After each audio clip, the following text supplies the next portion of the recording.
Grains like wheat, rice, oats, or quinoa are the most common foods which are consumed worldwide. But people are always curious which is the healthiest grain out there that they should include on the regular basis in their diet. So today I'm comparing two grains, oats versus quinoa.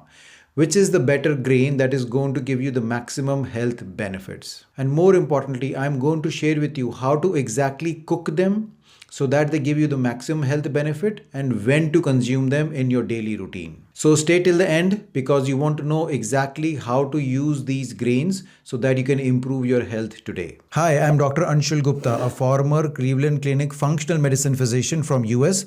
I help people improve their chronic diseases by making personalized functional medicine plans. Now, food is medicine.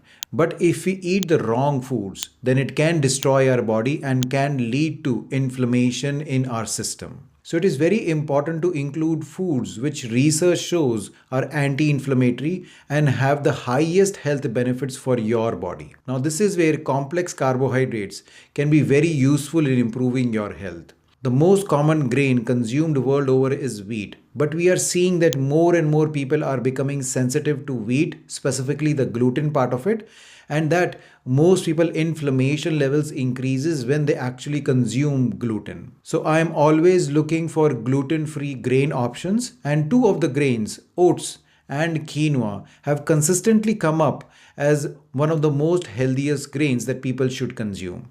So let's start with oats first. Now, oats has been consumed as a staple breakfast healthy food for a very long time. The reason being, oats are very high in a soluble fiber called beta-glucan. This beta-glucan has shown in research studies to lower cholesterol in the body as well as it lowers the insulin spike so it doesn't raise your sugars crazy high. Also for vegan and vegetarian people, oats are a decent source of protein content also because they have a good selection of amino acids in them. Also it has been shown that because oats are high in this soluble fiber, they are also good for your gut health. But this is what most people do not know.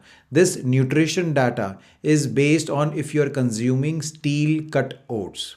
But majority of the oats that people are consuming world over now these days are either rolled oats or instant oats. What that means is that you can simply add some water and milk to these and simply bring it to a boil and they are ready. If these are the oats you are consuming, then those are not the healthiest form of oats. Those come in the category of instant oats or rolled oats, which unfortunately causes a lot of insulin spike and can raise your blood sugar levels. Plus, these instant oats are also low in protein content. So again, you are not getting that benefit of protein. And unfortunately, these processed oats are also majority of the time processed in a facility which is processing gluten. So even though technically oats should be gluten-free, but a lot of these oats have cross contamination from gluten. So this is the good and the bad of oats that I shared with you. Now let's talk about quinoa. What are the good and the bads of quinoa? Now quinoa again is a gluten-free grain. In fact, quinoa is not even a grain, it is a seed with a lot of health benefits. It is again a good source of protein. The protein content in oats and quinoa are very similar.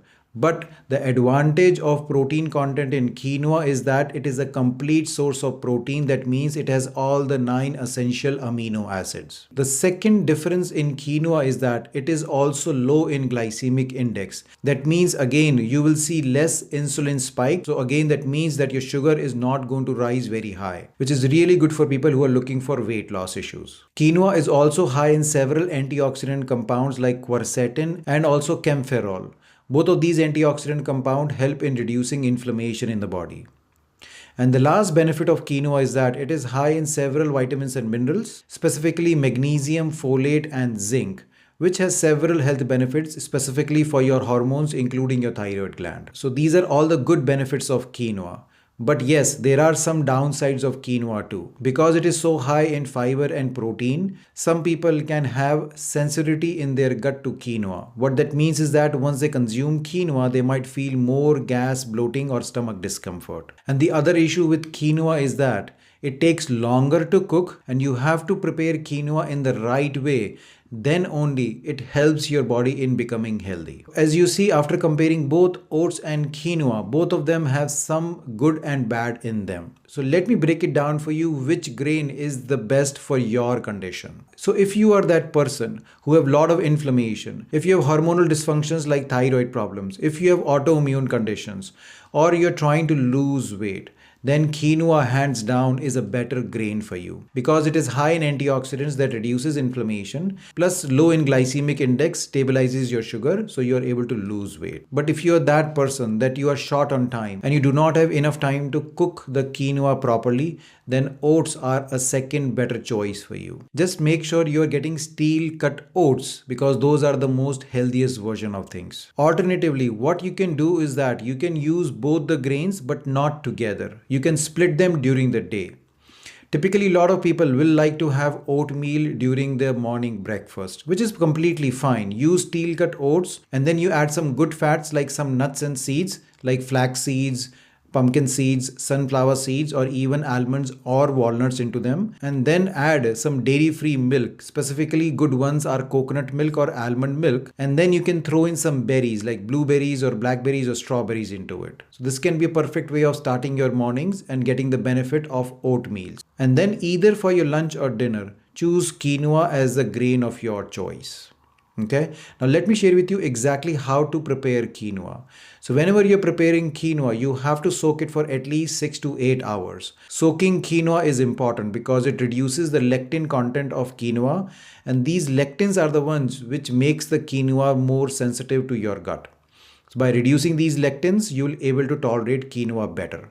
And then when you are cooking the quinoa, try to pressure cook the quinoa. Again, that lowers the lectin content of quinoa further, plus improves the digestibility of quinoa so you tolerate better in the gut. And whenever you are consuming quinoa, whether it is your lunch or dinner, make sure you are adding a lot of vegetables to it and then a good source of good fat, which can again be an avocado, or you can drizzle some olive oil or coconut oil or Indian ghee to it. So this way you are getting the benefit of both the grains, oats as well as quinoa. But if you have to choose one, I will say hands down my favorite grain is quinoa because it is completely gluten free. It is a good source of protein, low in glycemic index, so doesn't give me that insulin spikes. It is high in different vitamins and minerals which supports my thyroid as well as other hormones in the body. But more importantly, as I shared with you, it is very important to cook this quinoa correctly.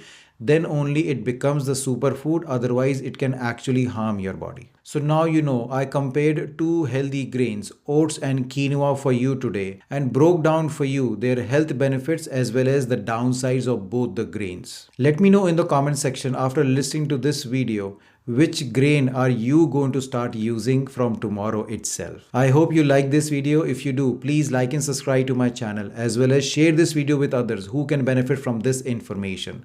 Until next time, take care. Bye-bye.